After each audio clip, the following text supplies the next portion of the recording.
Welcome, everyone. How we all doing to the Pommy and Fazz football show live? New intro, new branding. We've got the whole lot. Fazz, how you doing? Mate, I'm very good. I'm very good. Let's see them try and stop us. Let's see them try and stop us. We're taking everyone on. Hey, mate, we're taking them all on, and we've had the first week of the football. It has officially come and gone. Some shocks, some thrills, some spills along the way. How did you see the first week? Did you enjoy it? I really did, actually.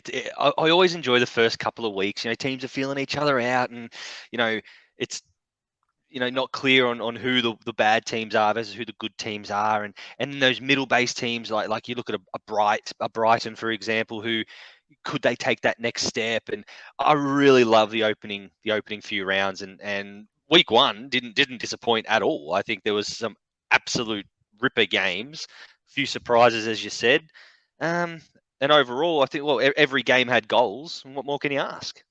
Hey, mate, every game did have goals. It's going to be an exciting one. And let's get into the crux of the first week of the football calendar. It doesn't hurt me.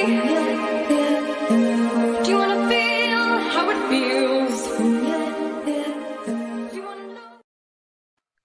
So the week just gone, we had all the sides played. We started the week as well, which most people forgot. Fazz went into round one of fantasy football with the Chris Wood leading his line. And we had a real good opening day, didn't we? It was we had the Fulham-Liverpool game and the Arsenal-Palace game for the first weekend of fixtures. A bit of a surprise from Fulham, wasn't they? Arsenal did what everyone thought, but the Fulham game was pretty good, wasn't it? Oh, I loved that game. Fulham just showed the type of fight that they possibly, can they hold that for the whole season? I don't know, but they're shown they're going to be hard to beat at home. I mean, if you can keep Liverpool to 2-2, going ahead 1-0, going ahead 2-1, if you can keep them like that, a team like Liverpool, then they're going to go well. I think we both had them dead last in our ladder predictor. I'm not ready to change my opinion on that yet, but they're impressive. They're impressive. Mate, they were very impressive, and it was classic Fazz and Pom, wasn't it? We both laid into Mitrovic, and he got a brace there, didn't he? After saying there's no way he'll make it in the Premier League, he's the Golden Boot winner after week one. As soon as I saw that first goal go in, I'm like, we've done it again. We've done it again. Fazz and Pommy, we've done it again. We either end careers or make careers on this show. So I did think actually captaining him. After I said it, I was like, fantasy, bring him in, Pom. Do you know what I mean? Yeah. Against your better judgment. But obviously that game as well was a bit of a talk of the new starter. Darwin came on and technically he had an assist after he had a first touch like Lukaku, but it was an assist, and he took his goal well. Probably a surprise. Thank you, Hypnosis Ballsy as well, becomes a member of the channel. He had a good cracking start and probably will start this week, won't he? Well, look, it's very rare that early on in the season you see massive meltdowns on Twitter, but the fantasy world went in complete meltdown when the teams were released, and Nunez wasn't starting on. But look, he did come on, picked himself up a goal and an assist, and I don't think you'll see many more Liverpool games where he's not starting on, to be honest. Mate, I agree. Big Fish, Zach Fisher. I picked Haaland over Kane. I actually picked Nunez over Haaland and Kane. I've brought Haaland in next week, not this week. I have a plan for my fantasy. Do I say who I picked? Go on, Fazz. Tell the world. So I rolled with Chris Wood as my striker for the opening round of the season, and I'll tell you why. Because I completely forgot about the Arsenal Palace game that had occurred. So I had Jota starting on, and I'm like, oh, he's injured. I'll quickly trade him out for Nunez, not realizing that the lockout had occurred. So I was rolling with Chris Wood, who got me at 1 point. He got me a real solid 1 point Not a great start. Chris Wood. Fazz was telling me all week as well he had Wood in the side, and I actually thought he was taking the piss, and it was only when I checked his team that he did make the trade just after the deadline, which I couldn't stop laughing. And obviously, we've got to talk about Arsenal. I was quite bullish on Arsenal. Martinelli looking the business, one man of the match that game. They were the first game of the round, 2-0 against Palace. And tell you what, I know a lot's been said in the UK press that they lack leaders, but Zinchenko looked brilliant. Saliba was sensational. And that front three, Martinelli, Saka, and Jesus, I reckon that can go deep. Yeah. To be honest, the scoreline of 2-0 at Palace probably doesn't do it justice. Outside of Tottenham, probably Arsenal were the most impressive team for me, as far as expectations go, of what I thought. They looked scary across the park. Zinchenko as well starting on. I just think their back four look really solid, really settled. Ben White, I think someone made the comment a little while ago, if Partey stays fit, they'll be fine. And I agree on that. What a player. But their front three, I mean, it's probably the best front three outside of, City and Liverpool, but it's certainly getting up there. I'm very, very bullish on Arsenal. Mate, spot on. And I've got to give Matt a big shout out. He strongly disagreed with us last week about Mitro as well. So it's no surprise you've got him in your fantasy team. Like Michael says as well, Selena, I'll tell you what, he looked rock steady at the back. That was a big weak area, I thought, for Arsenal last year. And if he can keep up that form, tell you what, I think Arsenal will surprise people. Yeah, I really think they do. And whether the young fella can go, long into the season, we'll see. But I think the change to have that and have Ben White more pushed out to a more traditional right back, I think better suits Arsenal and the way they want to play. And yeah, I can't give any more credit than what I'm giving to Arsenal. I think they're going to surprise a lot of teams early on in the season. Big game to front it up next week at home against Leicester, but we'll see. They impressed me. I enjoyed them. Another team that I was quite bullish on was Aston Villa, and Bournemouth putting them to the sword quite quickly as well. What were your thoughts on that? Because Villa dominated that game as well. Like, I watched that game and Villa were all over them and they just couldn't get it done, could they? And they did look very, very, very impotent, particularly from that midfield to the forward half of the ground. Yeah, look, Villa were disappointing for me. One of the more disappointing things. I won't go as far as saying that Bournemouth were impressive. They didn't impress me at all.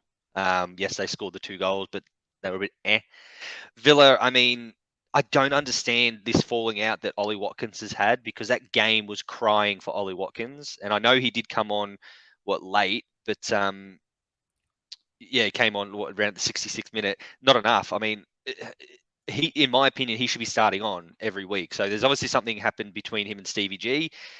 Villa, I mean, when you look at throughout the season, you're penciling games where you think we'll get points here, we'll get points there. Newly promoted Bournemouth, you would have penciled them in for a win.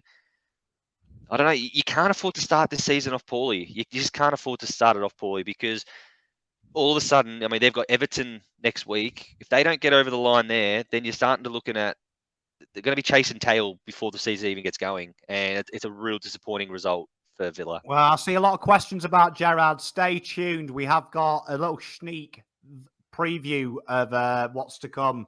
But he is on one of my agendas. Jacqueline, good day to you, my lovely. She's the biggest lily white there is. Leeds, let's get on to them. They, tell you what, I gave him a bit of a rap at the start of the week. They took the goal off him, though. But I'll tell you what, their new boys did get the job done as well. Leeds looked very, very, very exciting, I thought. Aronson really added something. That Harrison as well, he looked pretty good. Wolves were much fancied, and they put that game away, and it was good to see. Yeah, I mean, Wolves were disappointing. I fancied them. They're a very settled side. But Leeds, they're a great team to watch. They've always been a great team to watch since they've been newly promoted a couple of seasons ago. I love that boy, Jackie Harrison. I've been big raps on him. I was a little bit more watch this space as far as how they're going to cope losing Calvin Phillips and so on. Great start. So far, so good. My question mark about Leeds is always going to be, can they be defensively sound? Can they not bleed goals? Because, I mean, I often said last season, you always felt you were in the game against Leeds because you had opportunities. If they can tighten that up just ever so slightly, they're going to be an extremely hard team to beat and very much in contention for a top 10, top 8 spot for sure. They're one of those teams that are in that big group, that big glut of teams who you just need to get off to a good start. They're 3 points now clear of other teams in that little glut of groups that we speak about. Mate, I couldn't agree more. I thought they were sensational. Just at that start, that's to come out that hard very early. They really did impress me because that's the kind of thing they need. They need to get the start going. They need to get the points on the board, don't they? And as soon as they can get as close to that magical mid-30 point, them 10 wins, anything can happen. But I think just based on that one game, and it is only one game, yeah, the heart and desire they showed, they went down very early, but they came back so strongly.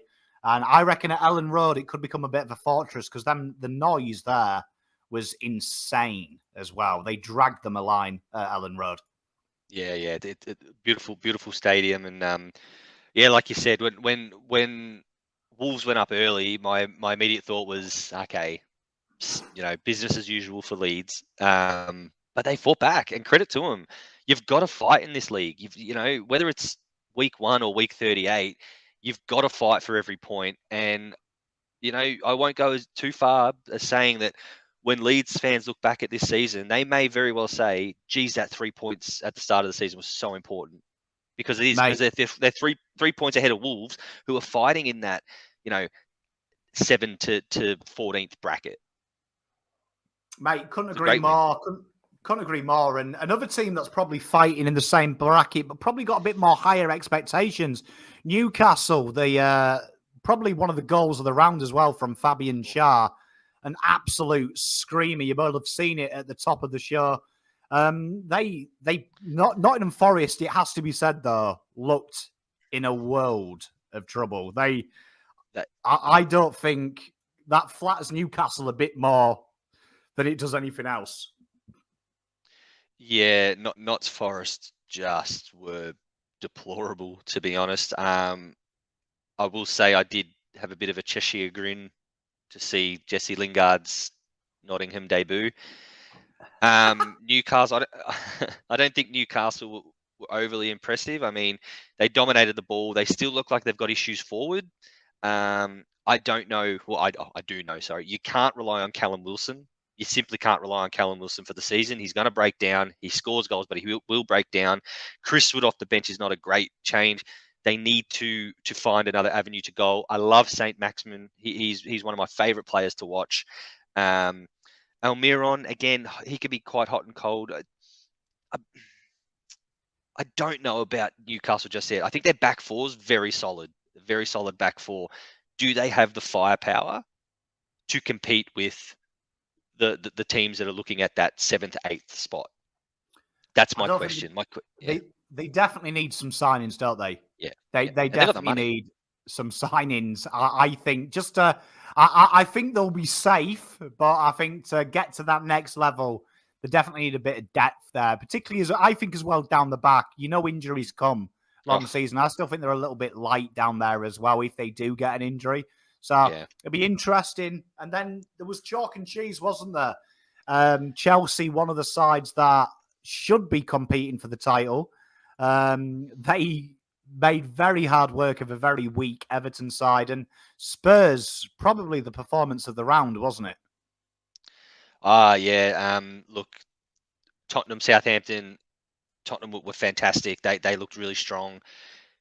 But in our preview show last week, I did talk about how Southampton I simply don't rate. I simply don't think I tip them to be relegated. So we'll see how great that Tottenham performance is as the weeks go on. Quite a settled lineup, Tottenham. I think they've made some good signings. We spoke about they've probably made the best signings across the league, but they had to. They had to. If they don't finish top 4 this season, Tottenham, it's a failure in my opinion. They need to finish top 4. They can't just keep being this team 5th, around that mark, just falling into that top 4 or 3rd or whatever. They need to finish top 4. But yeah, they were impressive. The Chelsea Everton game, as you were talking about, oh my godfather, was that not? It was like being at a when you go to your kids' dance concerts or whatever, and you've got to be there for 2.5 hours, but your kid's dancing for 2.5 minutes. It was like that Chelsea game. We'll get to it later on, but they were disgusting, Chelsea. The fact that they got the 1-0 win, great, good on them. Bank the 3 points and walk away, but they were disgusting. Mate, and I think, Spurs will be looking at Chelsea and saying, you know what, we can go up a space here and be 3rd. And Arsenal will have been rubbing their hands as well, because I reckon the top 2, I think, is apparent. I think it's Liverpool and City. And I think even after one round, 1 week of this game, you can see the golfing class. I think City will win it. The depth they've got is just too great. I think if City don't win this title, Jesus, there's something wrong. But that 3rd, 4th, 5th, 6th, particularly as well, if we'll come to them, I suppose, in this, United can get their act together as well. United, they had a shock 2-1 to Brighton. Leicester were 2-2 with Brentford, and obviously City just got you guys in the sword. A moment of genius from Haaland, it has to be said. But I do think there's probably about 5 teams based on that, depending on who they sign. We'll be thinking, you know what? Why not us? Yeah, no, 100%. I mean, speaking, Leicester and Brentford, that game was exciting. It probably went the way I thought it was going to go. I rate Leicester highly, but I think they're probably going to come down to the pack a little bit more. United, blew a big opportunity to really start the season off well against Brighton, but they would be buoyed by the fact that you're looking at Chelsea. Geez, they were. I think they were worse than United, to be honest. And I honestly thought Chelsea were worse than West Ham, even though Chelsea got the win, which is a bizarre thing to say. But we saw the class in the West Ham City game. Haaland is just going to be unstoppable. He is going to make better defenses than West Ham look silly, and he's just quick. He's big. Basically, he scored the 2 goals, and I thought he was the difference in the end. I know they outplayed West Ham and all that. West Ham had chances, but Haaland in there, he was the difference, and I think he's going to be the difference in a lot of games this season. Well, let's have a wee look at Pom's Ponder. I think you'll like it. Do you want to feel how it feels? Do you want to know that it's... So in this week's Pom's Ponder, what we've looked at is the wonderful work of Pep Guardiola. And I thought it would be fun to get a little bit of an insight into what he's done. A lot of the media talking about Pep Guardiola has redefined his system, and I don't believe that's the case at all. A lot has been made in the press this week of the 2-3-5 in the attacking formation, and let's take a look at what that actually means, but also how it happens. So you can see here, Cancelo and Walker play very inverted for wide players, and you can see Ake and Ruben in possession play almost like a kind of a pseudo left right back to a centre back. They're kind of very wide and very deep for their positions. What this allows them to do is gives them a bit of flexibility in the terms of where they can move and how they move the ball. It gives that Cancelo and Walker the ability to drop between lines in midfield, drawing opposition players towards them, which then again creates space in behind. But it also gives Rodri, KDB and Gundogan the ability to be flexible, take away space from the opposition by themselves dropping deeper, which in itself creates space again behind, allowing KDB, Haaland, Foden and Grealish to either have the options to drop deep or try and break lines of the defence as they react to the movement of the ball ahead of them. The whole aim in transition for them is their centre-back to create connections with their midfield, offering short balls, but also look out for that famous triangles that you see between the central players with a bit of fluidity between the lines, allowing often to see Cancelo and Walker become part of that midfield chain, particularly when Foden and Grealish drop centrally, allowing them to slot into the wide channels. As this happens, that's where you get that 2-3-5 coming across them lines. You'll see Foden, Haaland, KDB, Grealish and co really get into them forward, almost traditionally where you would see a flat back 4, flat back 5. You actually start to see a very flat 5 in the forward, really condensing them. And this has made the inverted fullbacks become so important because they overload the defence. And that uses Haaland's strength. And this is the key to what Pep's done here. Erling Haaland is really effectively playing as a false 9, and he has an uncanny ability, as you can see him there, dropping between them two centre-backs, and he makes that dummy run or plays that 1-2 a little bit deeper, causing the centre-backs to naturally react to that run, giving space in behind, and a man of his calibre is so strong at turning, pivoting and going. This is also very strong in its defence, because if they do turn the ball over, there is people at the source to quickly win the back, play a high press and get the ball back. But it's a wonderful formation, it's a wonderful system from him, and his ability really there to create them triangles. And the whole premise of Pep Guardiola's game plan is that it is to create them space, to create them options, creating a connection and a disconnect between the opposition's lines. Fantastic to watch and wonderful to see. Well, there we are. My Pom's Ponder this week is Master Pep. Master Pep. And I thought, and I agree here, a few comments. Swoop Lukey is unfortunately a City fan. Some people have it all, don't they? Pep can only do this with good players. You see, it's a very system-based. And I thought what was impressive is this week, the press have kind of given him some kind of downplayed what he's done and said that it's a reinvention. But what has really impressed me is how he's played Haaland. It's probably a big surprise. He's playing a false 9 role, and he's really recreating that messy role. And exactly as Bruno says here, he's a freak because he's got that pace, he's got that ability to drop deep, but he's also got that strength to body. Very intelligent runs. He really did cut West Ham apart at times, and I know it probably breaks your heart. He looked deadly in that system. Yeah, and I think it's just that's what they were missing. I mean, they won the league without an out-and-out super striker, and he's there now. And you know, obviously, lots of things can happen throughout the season, but all things being equal, we could be seeing another record-breaking season. He just looked powerful. He looked just unstoppable. I mean, he could have had 3 or 4 goals on the night. You know, like it was just, and how they snagged him for whatever price they snagged him is sickening.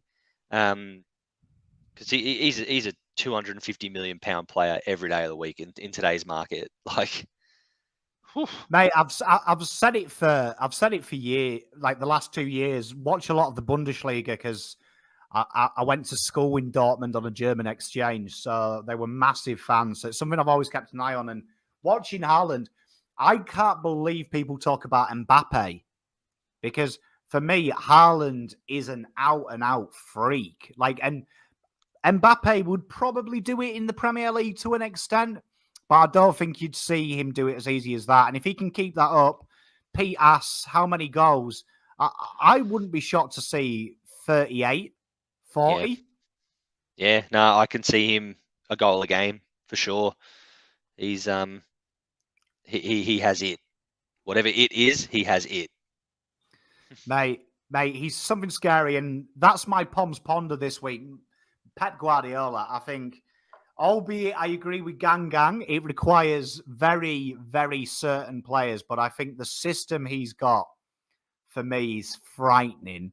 And the fact, that was the question mark from a lot of the pundits. Oh, Haaland, he's a traditional number 9, traditional number 10, number 9. Can he play that 9 role? Can he play that false 9 active? You saw it this week, that overlap run from Grealish and Foden, KDB given that free role to work in the spaces as well. That's what not many people talked about. The goal was disallowed, but that run that Haaland did when he cut back, allowing KDB to slot in an almost forward role, that scares me.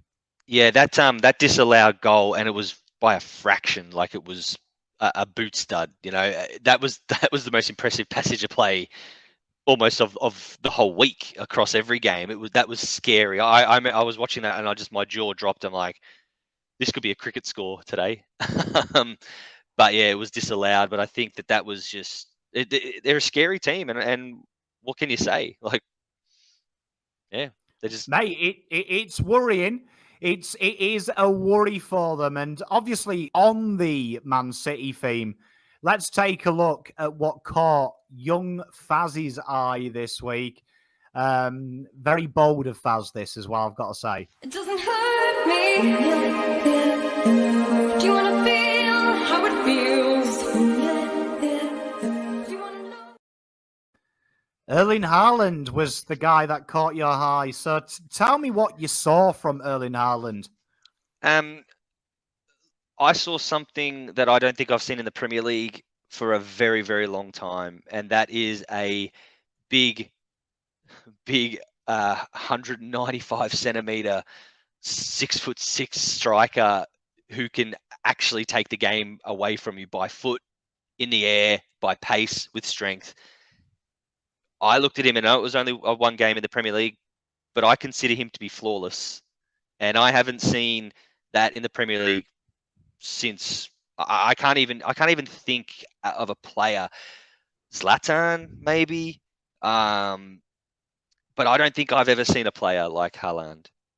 He reminds me of Thierry Henry, when Thierry Henry, like, really, after his first year, the ability that he could body a centre-back, but he could also outpace them. He was quick. He could do it all. And that was impressive, because I think Pep's system is very specific. Yeah. And I can't remember many players coming into a Pep side. And you've got to remember, he's had a few strikers in Pep's time. You look at Zlatan, didn't quite slot into the system. It's very impressive. And I think I was really, really impressed with what I saw. And I agree with you. I was looking at that and thinking, fuck, Martinez has got to stop that. Yeah, Maguire has got to stop that. Oh, shit. There was a thing about him, that he seems to be able to take the easy goal, the tap in, but he can score worldies as well. He can score headers. His penalty was do not undersell how good that penalty kick was. Ran at it. It was a traditional old school penalty. Ran at it a million miles, kicked it in off the post. Like, it was just. It was amazing. A lot of people would have always watched City anyway, as far as they're good to watch. But I can tell you now, I'll be tuning into them just to watch this man. He is just an incredible footballer.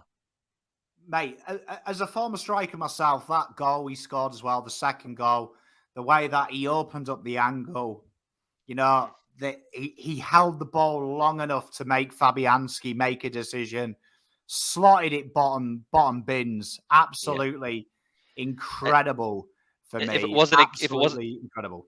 If it wasn't against West Ham, even though it was against West Ham, I was just chef's kiss. I wasn't even angry, Pom. I wasn't even angry, mate. I'm looking at that. I'm like, that second goal. I'm like, sometimes you just got to accept. You see, I said that to my mate. If that was against United, I would have probably applauded that and gone, yeah, fucking good finish, mate. Good finish.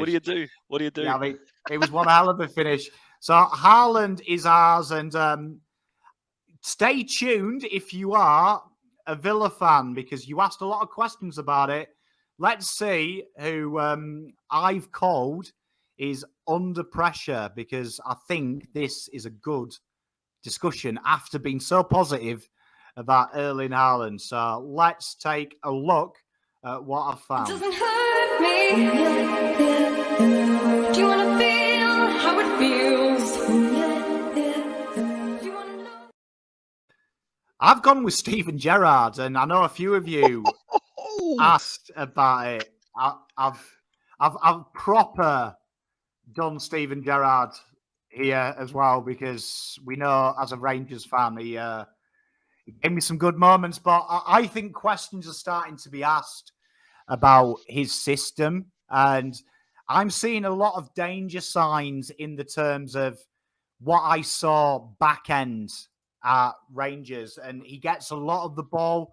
They control it, but it's a very sophisticated system. And I was very shocked at how he set up structurally as well. I thought when I looked at what he was doing, I don't think he can play Camara, McGinn, and Ramsey as well. Like he's got like almost how Rangers played brilliantly was having someone to protect the back four, but then having very creative midfielders. So I think you can't have three there. And I think he's got to bring, and I've heard he doesn't rate Buendia. I think he's got to play him, because I think his out wide positions effectively become a front three for him, very centralized, and the width is manufactured from the backs. I just looked at that team, and it reminded me of Rangers before he left, where he got a little bit of injuries. People had worked it out, and you're going to work it out in the Premier League very quickly as opposed to the Scottish League. Premier League, you don't get them a season to catch up. People catch up in a couple of games. What I think it makes this a great call is it's just not a call based on one game. It's, I just, whilst you were talking, just flicked back to results, at the back end of last season, losing 2-1 to West Ham, 1-0 to Arsenal, losing, it's all in a row, losing 2-1 to Wolves, 4-0 to Tottenham, 0-0 to Leicester. This was happening in probably maybe the last 6 or 7 games from last season.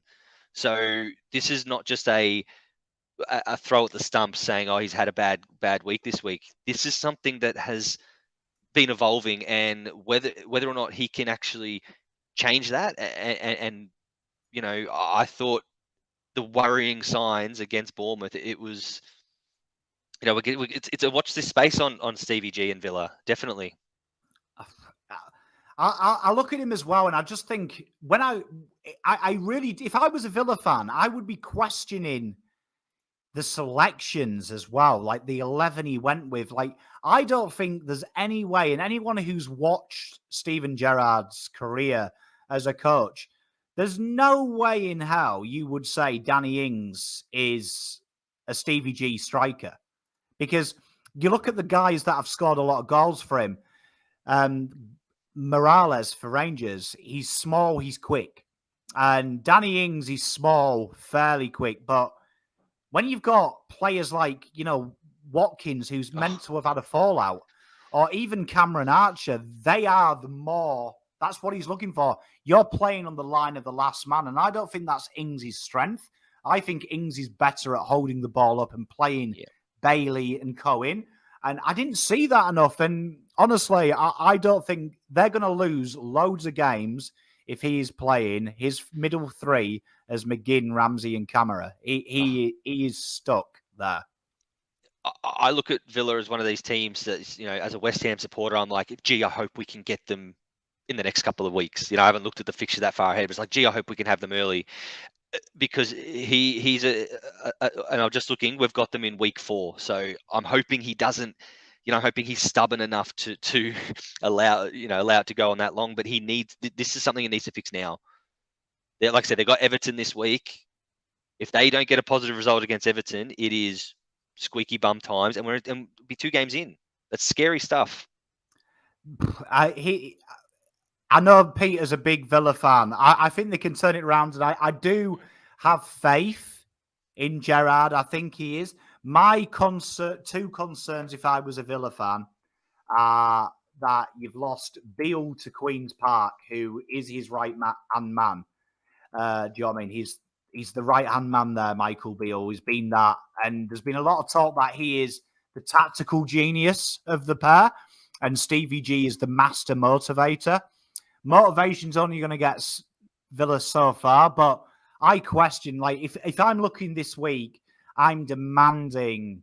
I mean, they're not going to drop Camera. They've paid for him. McGinn's the captain. So Ramsey probably falls out, which is very stiff on him. But Buendia has to start in that midfield, or you move Coutinho back and play him as more of a deep-lying playmaker if he can do that role still. But Watkins has to start up top, or you go bold and you play Archer. Yeah. Well, I look at them and I say, if I was a Villa fan, I look at the first 3 games. Bournemouth, Everton, Crystal Palace. You'd be looking at 9 points. You'd be saying, we'll get 9 points. At worst, 7. Well, they're 3 less already. And I think the fixtures are only going to get harder after that. You know, they've got West Ham, then they've got Arsenal. You know, these first 3 games, they could have really made a statement, and it's worrying. But I'd be starting Watkins on. I'm a big fan of Ollie Watkins. It would be interesting. They're the early game Saturday night. It would be interesting to see if they can make that change. Mate, they've got a lot of work to do. So hopefully that either puts your mind at rest, Pete. I know you're a big villain, or I've probably tipped you over the edge with Carlton playing this weekend as well. So apologies, mate. I do love you, but Fazz has some questions of his own, I believe. Doesn't hurt me. Do you want to feel how it feels? You want to know? Who are we questioning, Fazz? I would be lying if I said that this didn't bring me great pleasure. Chelsea, Tuchel, whoever you want to look at, their starting 11 against Everton was nothing short of a disgrace. My biggest question on them is, what do they want to achieve? What do they want to do? I know the great line from Mourinho is about 1-0 wins and all that, but I'm sorry. You're lining up. I've got it up here. You're lining up with 1, 2, 3, 4, 5, 6, 7 defensive-minded players out of your starting 11 against Everton, who we think are going to be near the bottom. What a piss take! Sterling is not an out and out. He can't play the out and out on his own. I don't think. And they named him there. Mount out wide. That's not his best position. He needs to be central. There was nothing about their starting 11, how they lined up, appealed to me. Kante can't play in a flat 2. He needs to be more of a defensive mind. Chilwell's not a wing back. I mean, I'm looking at it here and I'm actually getting frustrated. And I'm not a Chelsea fan. I'm getting frustrated looking at the way they're lined up. The way I watched it. They beat Everton, who honestly bleed goals more than anyone. 1-0, and it was a penalty. And this is a team, and I guess I'm taking it a bit personally here, because I sat here a week ago saying, I think this team can break the top 3. I think they can challenge Liverpool. I said that last week.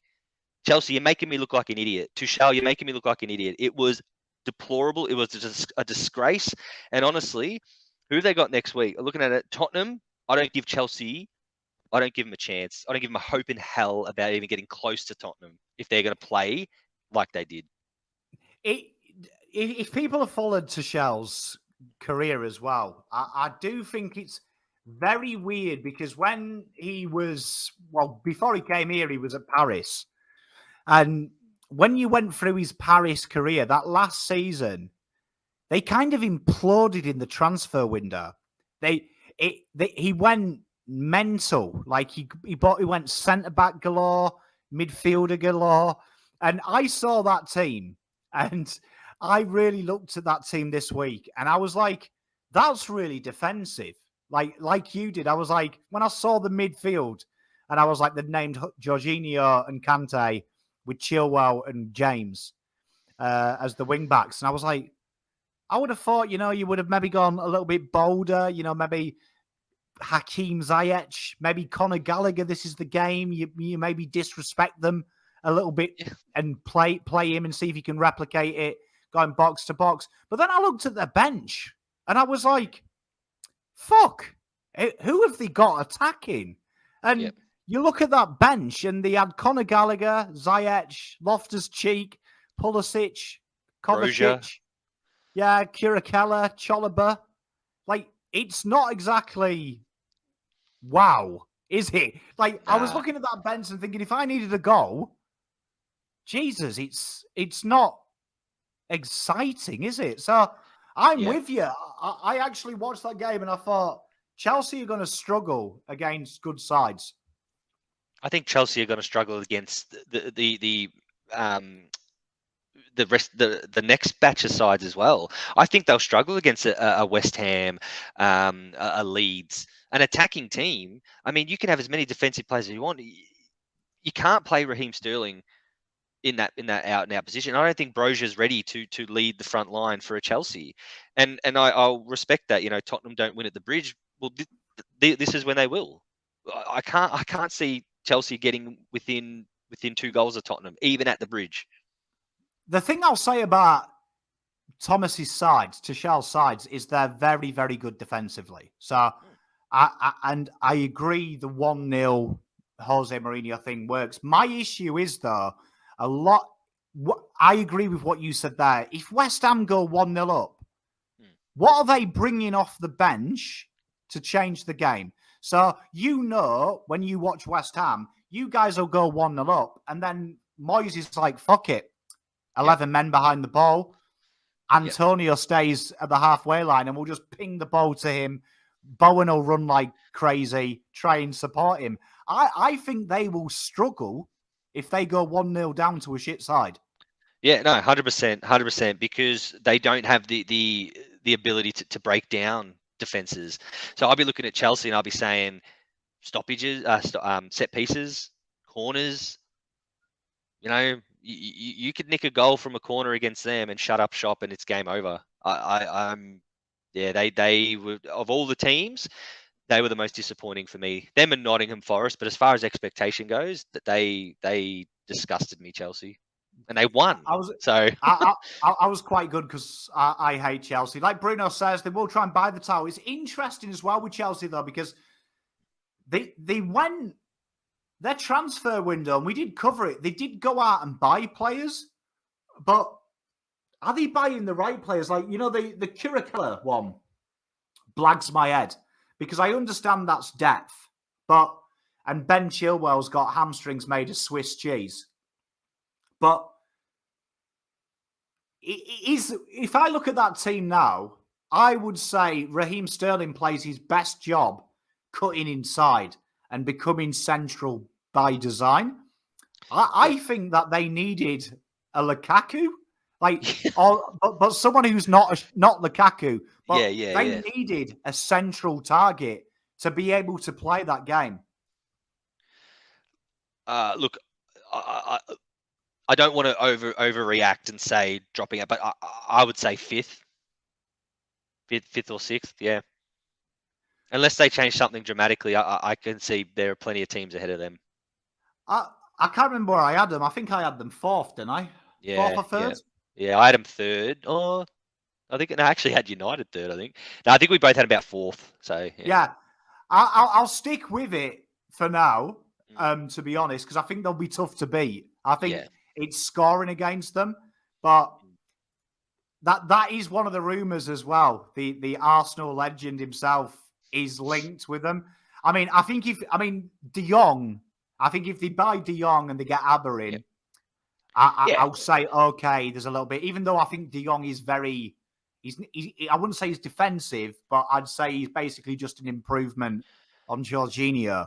Do you know what I mean? A very good improvement. Yeah, and that's what the good thing about the transfer window is that after this game and then even the next one this weekend, the clubs will sit down and say, okay, what do we really need? Where could, we might have to put an extra 10 or so million into this area and so on. And I think that's what Chelsea will do. So I'm not ready to throw baby out with bathwater just yet, but honestly, I was very disappointed. So you've heard it here first. Fazz says they're in a relegation scrap. So I wish. Well, let's get to see if they'll get it any better this week as we look to the weekend. It doesn't hurt me. Do you want to feel how it feels? Do you want to know?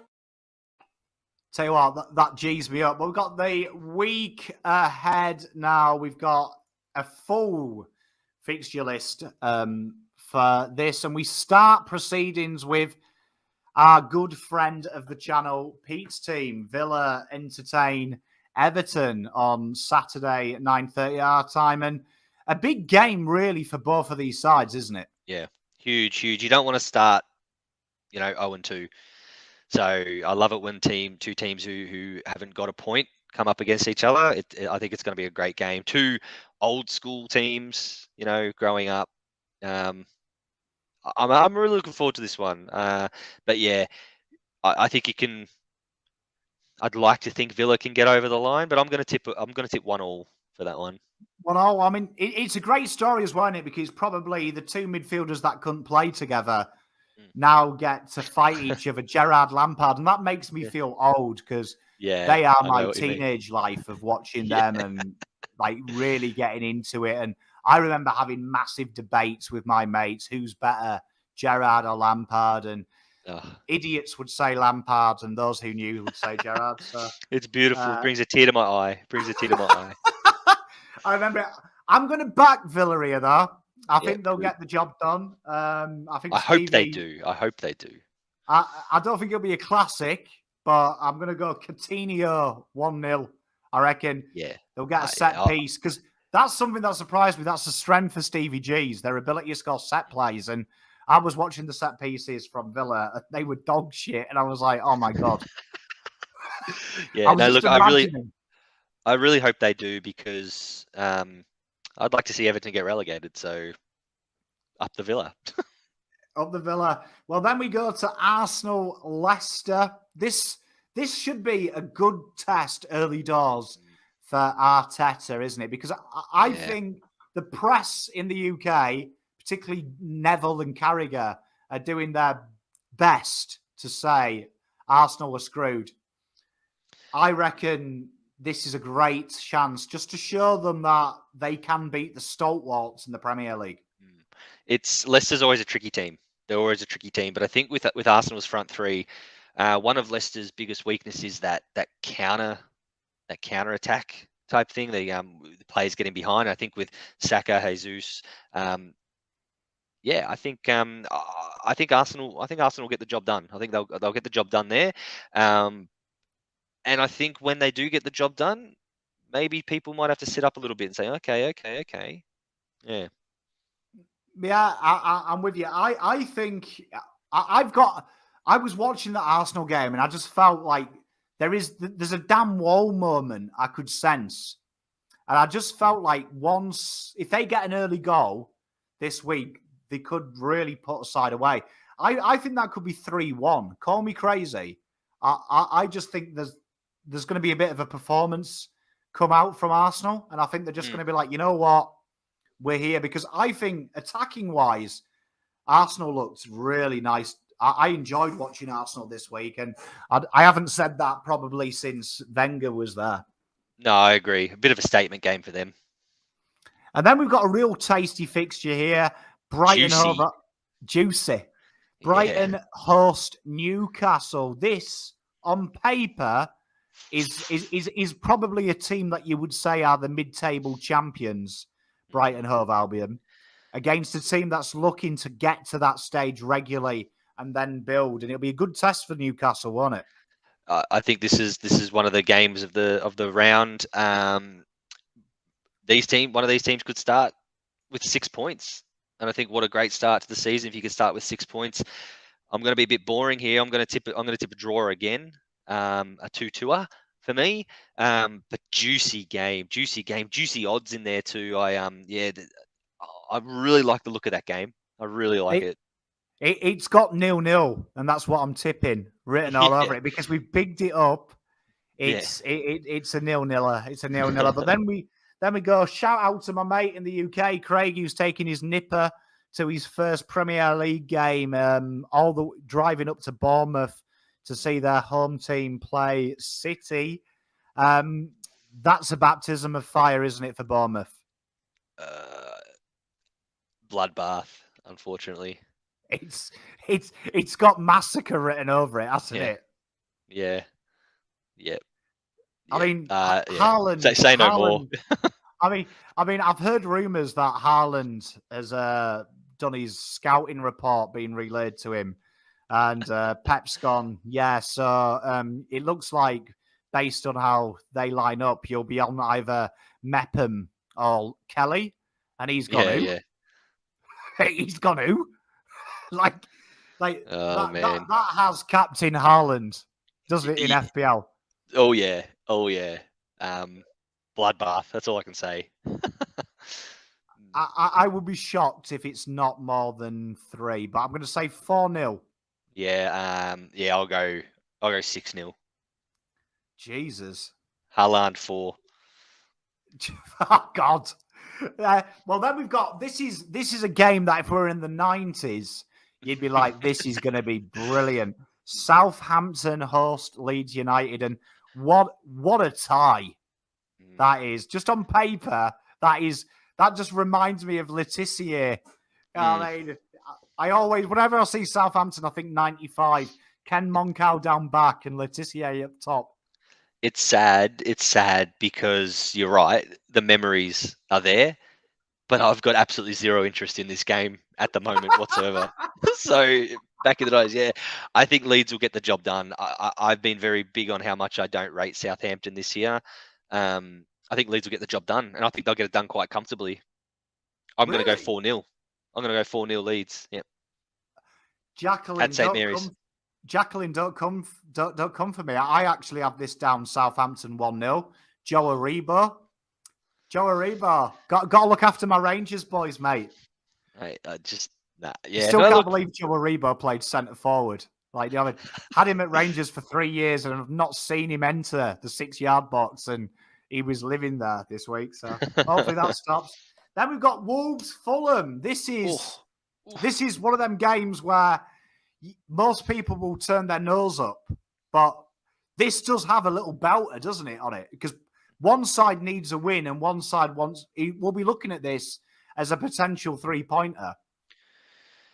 Yeah, I mean, Wolves would be going in very nervous. Very nervous.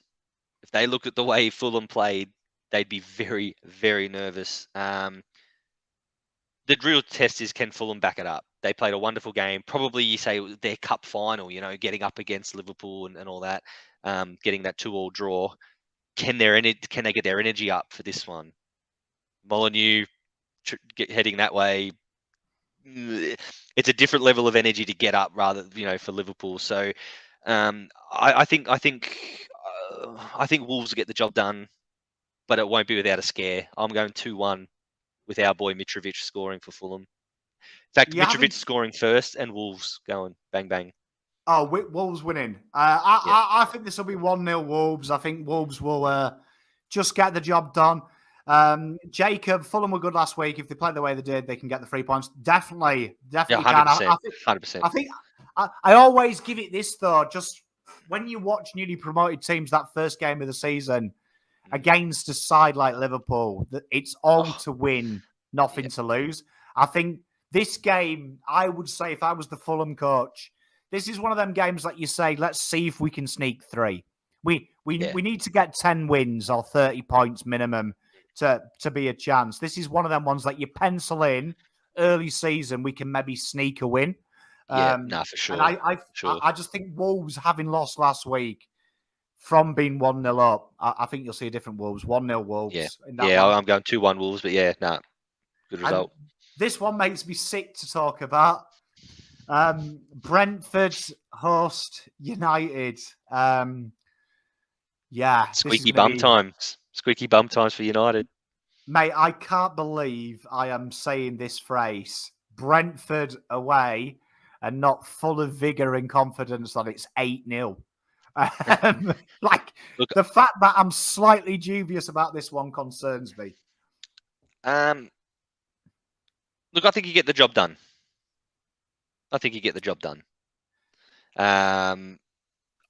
Brentford, meh. They're a team who I'm tipping is going to have that little bit of a fall away. Ten Hag, he didn't look happy on the sides. I think you'll get the job done. I'll go 1-0 United. I think you'll get the goal early. and you might see a bit more of a composure amongst the group. As long as I don't see Marcus Trashford in my lineup, I'll feel very good. I've got a feeling Ronaldo will start this game. I think Ten Hag has got his message across. I'd love to see Garnacho start in this game as well. I'd love him to be brave. I don't think he will. Yeah, but I'd love to see a bit more from him because I think that is something you need. But I do think, that being said, United 3-1. Yeah, I like it. I like it. I think Ten Hag looks seething, so I'm confident he's going to turn it around. But then we go to the game we're doing the watch along on. We didn't correctly bill the watch along last week because we completely forgot that Fazz was married. An anniversary. So apologies for those who were waiting for it. I had my hands rather full. So yeah, apologies. But no, this one, the big one, Forest versus West Ham, and I'm going to put it out in the airways. This has a Jesse Lingard winner written all over it. Just don't bag him this week and he won't score. Yeah, so look, West Ham have been an absolute utter disgrace in the preseason. They were a piss take in the preseason. I hated every second of preseason. I wore the City loss because it's Man City. This is a big one. West Ham can't go 0-2. They simply can't. I don't care whether they bite, scratch, crawl, put the ball over the line with their ass. I don't care. They have to get the 3 points at this game. No ifs, ands, or buts. They've got to get the 3 points at this game, because otherwise David Moyes is going to be under a bit of pressure if West Ham don't pick up early points. There's already pressure with the transfer market and all that stuff, but this is a big one for West Ham. I can see West Ham getting the job. Generally, with West Ham, if they score one, they tend to score 2 or 3. So I'm going to tip a 3-0 to West Ham.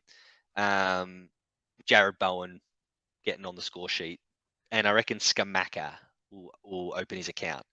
You know what? I've got this as 3-1, and I can see Lingard scoring first. I can see a very early goal and him doing this and you losing it on the stream. Whatever, is it like that? Yeah. What is it there? Yeah, I'll be like this on the stream. I can see me giggling as well, but I think Scamacca's going to score. Maxwell Cornet, I think is a good signing as well. Yeah, happy with him. He adds that overlap run for you, doesn't he? He'll come off the bench. Yeah. 3-1. Like 3-1. It. I'll take it.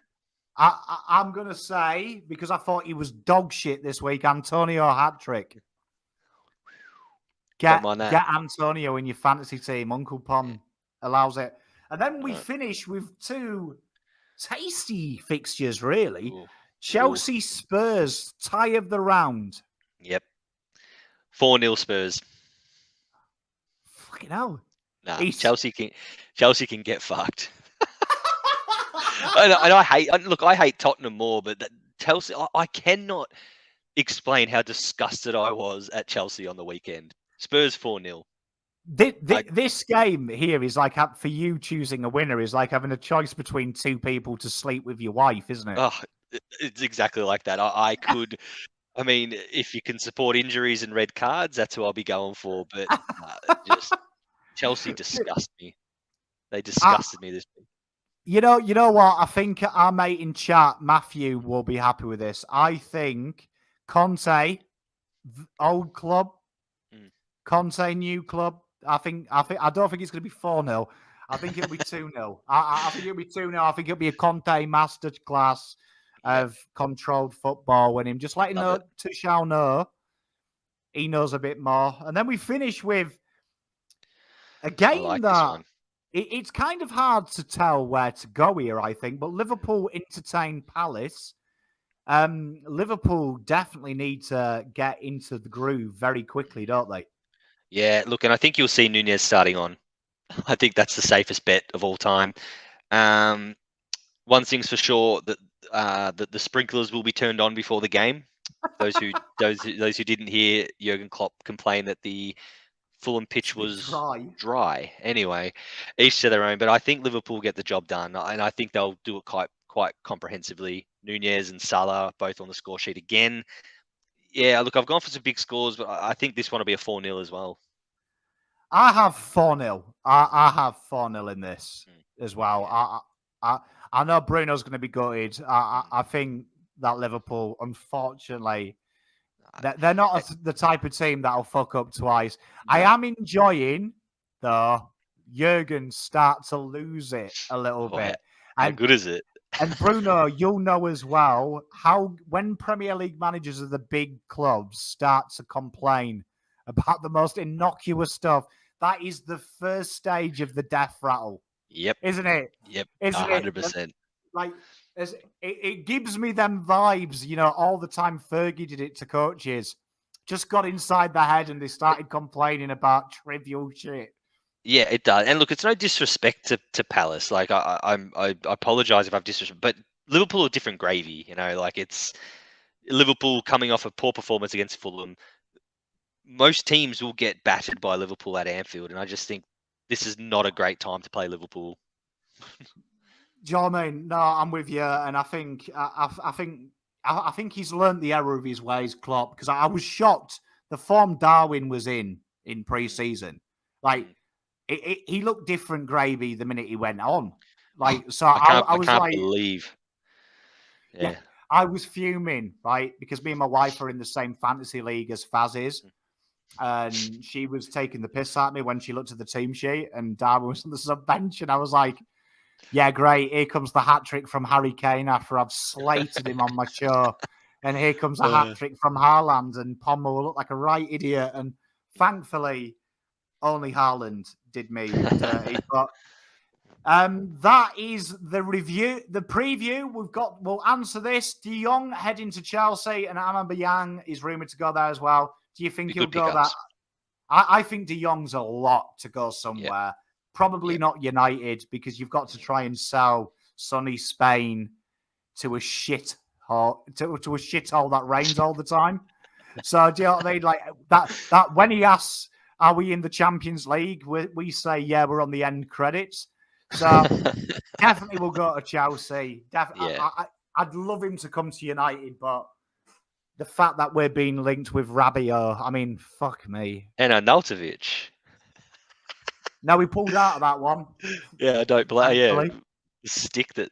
Yeah, that the. I've got a question for chat and Fazz though. Mm-hmm.